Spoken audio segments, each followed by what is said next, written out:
Okay, the song will be edited, remember? Hey, just go.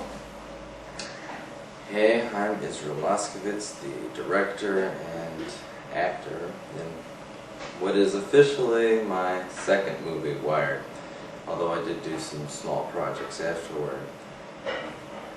Wired started actually as me and my good friend Steven Silvers. We had just seen the movie Reservoir Dogs, and we were looking for a project to do, and we'd just seen Reservoir Dogs, and we thought, we've got to do something like this. And so I thought to myself of a script I could write that would incorporate both, that would incorporate a lot of the ideas we'd seen in Reservoir Dogs. And we went down to a costume shop and got ourselves some, prop 9mm pistols. And I had to think of an idea in which, we got 4 of them. We had to think of an idea in which we'd be able to use, most of these guns. And we wanted to use the main scene in Reservoir Dogs, at the end where all characters are pointing guns at each other. We wanted to use that and incorporate some other ideas I had. And I thought of, I'd seen an episode of Sopranos in which they had busted a rat. And I liked that idea a lot.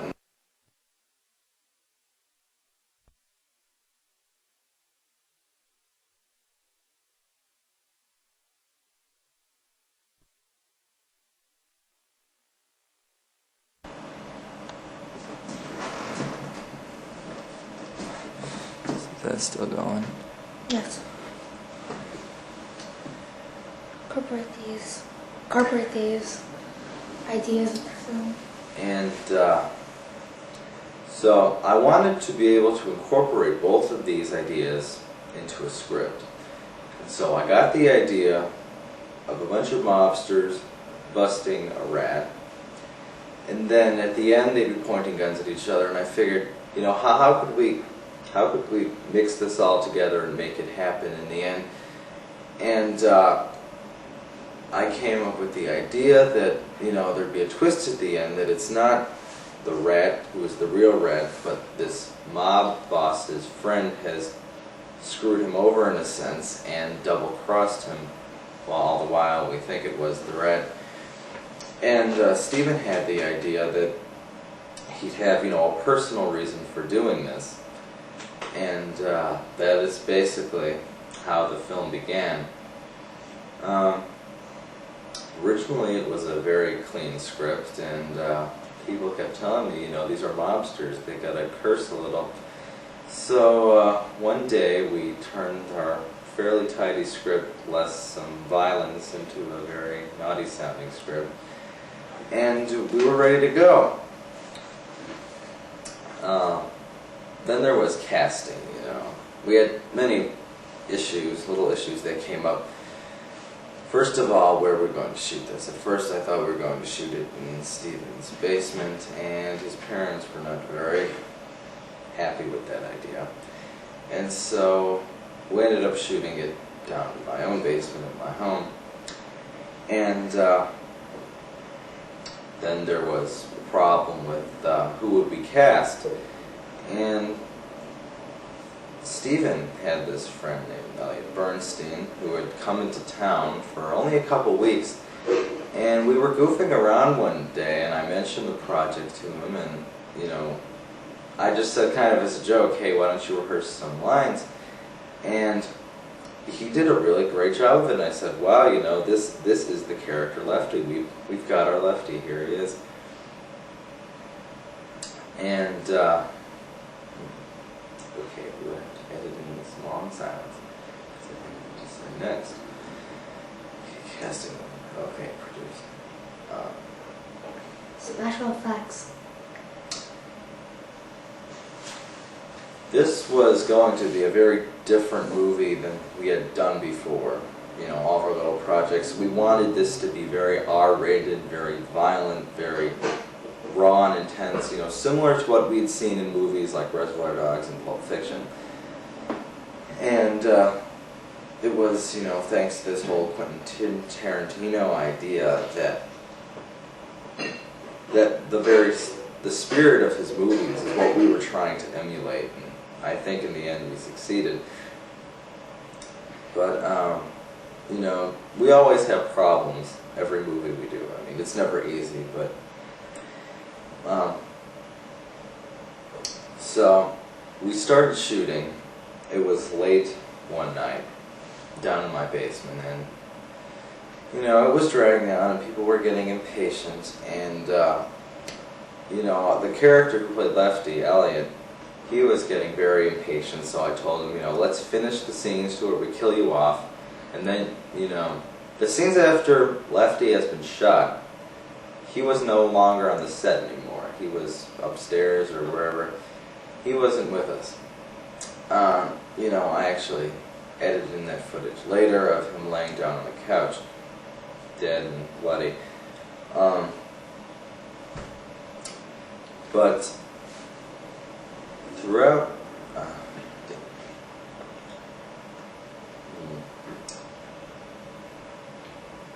so after much difficulty, we finally managed to get the first segment of shooting done. See, the very first scene we shot was when we go down into the basement to where we shoot each other. And then, you know, on a Sunday, on a very bright Sunday during the day, we shot the opening sequence. You know, besides for the very beginning, the telephone call was shot even after that, which I actually did myself. I set up the camera and shot that last little scene myself.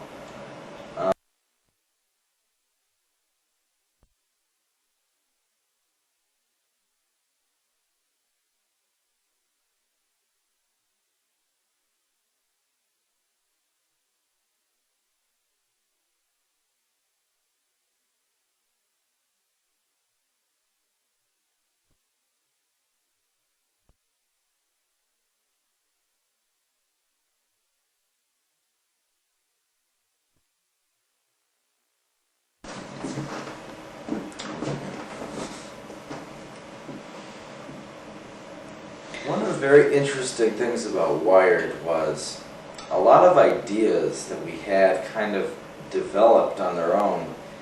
For example, the thing I appreciate most about this film is the extreme amount of irony that is present in the plot and the outcome. For example, you know, the fact where the scene where the two mob men are sitting there yelling at each other. They're about to shoot each other, and all of a sudden they realize their guns are empty, you know, because they had shot Lefty. And then, you know, after both their guns are empty, neither of them know that the other has a second gun, so both of them think that, you know, they've won this, you know, the game is over.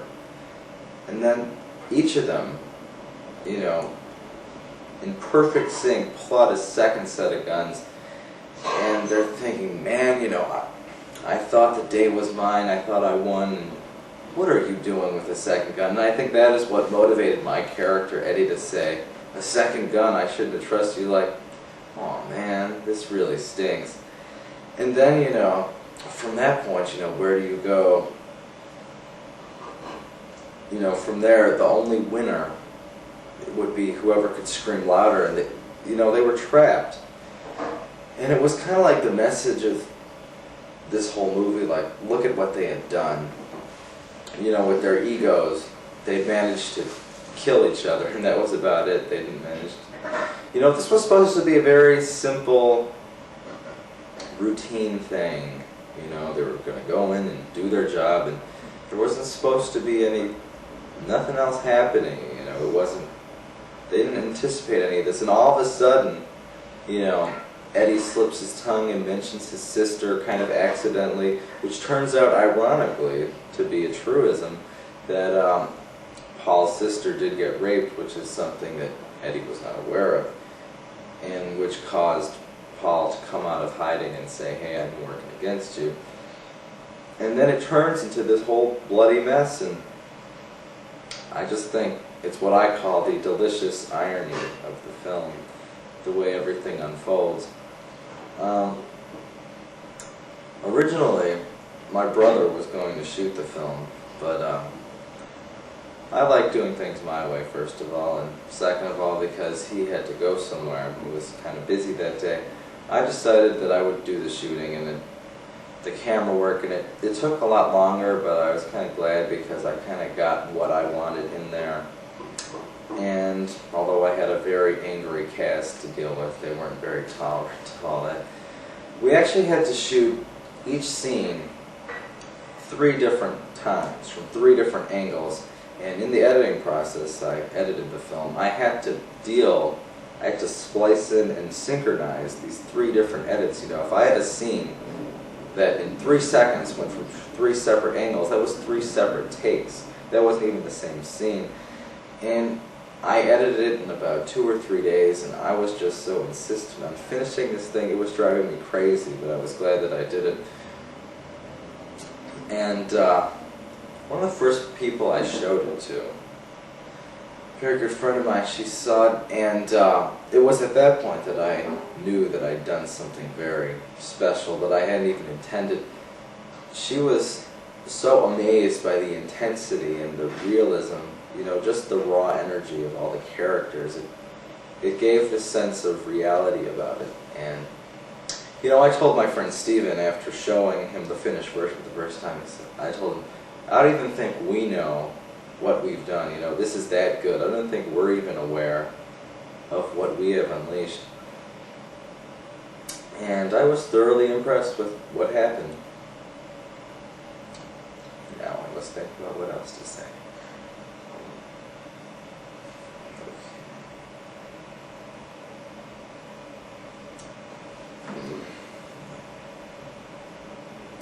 Well, let's think.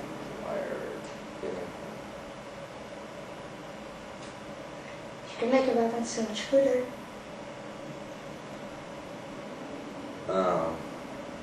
This film was also loaded with many references and lines from a lot of my favorite movies. For example, he says, "We'll be gone before he can say blueberry pie," was taken from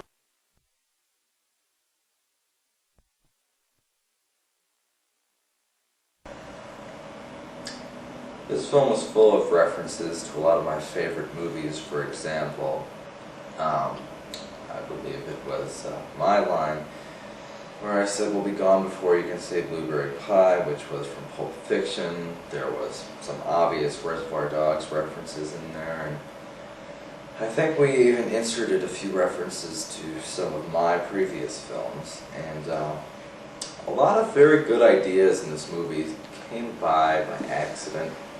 The entire scene where Paul is giving himself a pep talk in the mirror was an idea that came later on.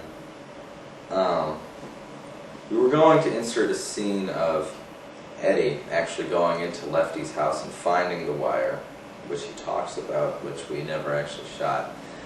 But there were many ideas going around, and the finished footage was about an hour and 20 minutes long, and I had to trim that down to 13 minutes.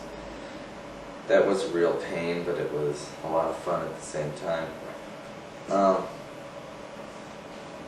And, you know, when I direct, I'm not a very fun person to be around. I'm very on top of everything, and but Steven was making sure to be his light and laid-back self, and I think it helped to improve the overall mood, because I was very intent on getting things done quickly, and he made sure we all relaxed.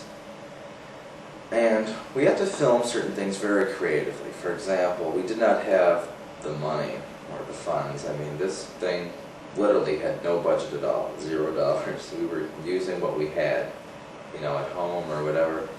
So we didn't have any squibs, so we couldn't show Lefty's body getting riddled with bullets. So we had to use before and after shots, and a lot of creative camera work, I think, actually made the film better. Now let's think. How long is this running? 14 minutes. Oh, you could mention the references. Like the part where he looks in the mirror is referencing to Reservoir Dogs. I already mentioned overall reference. You reference all of them. That would be cool. Weird. I'm just trying to go through the movie.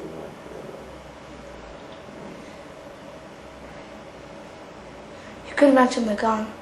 Oh, wait, right there.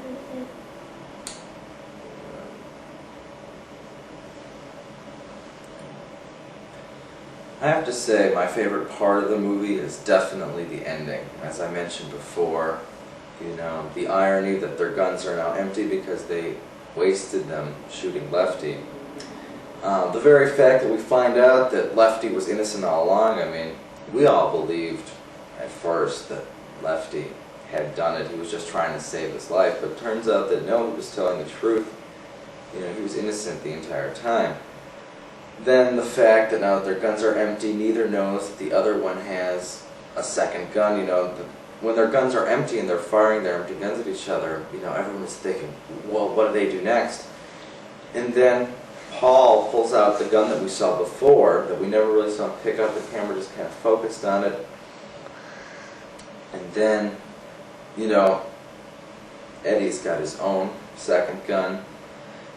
And they're kind of screwed at that point, you know. It's whoever can yell louder, and then they shoot each other. And they're not dead yet. They're sitting there crawling on the ground, and then they shoot each other again.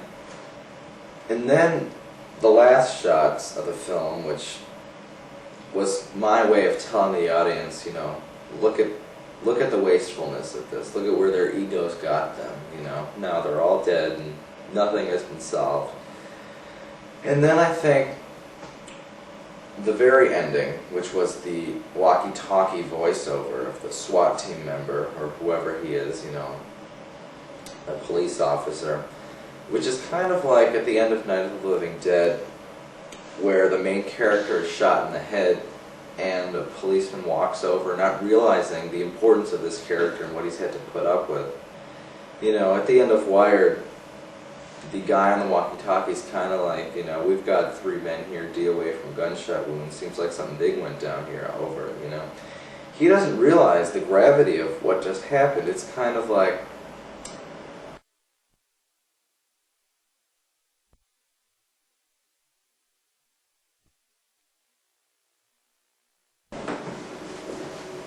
you know, I found it so ironic and bizarre, you know.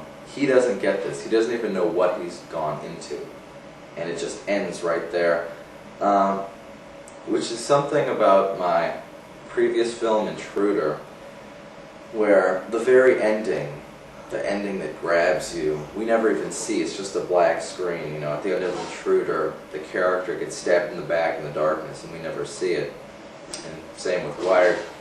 One interesting thing is the voice on the walkie-talkie. Some people have asked me who that is. That's actually me. I used computers to make my voice sound like it was being transmitted through walkie-talkie and less like myself. So hopefully you guys didn't pick that up. This has been a lot of fun for me. And after I saw what I had done, it definitely inspired me to do more movies and more movies like this in the future.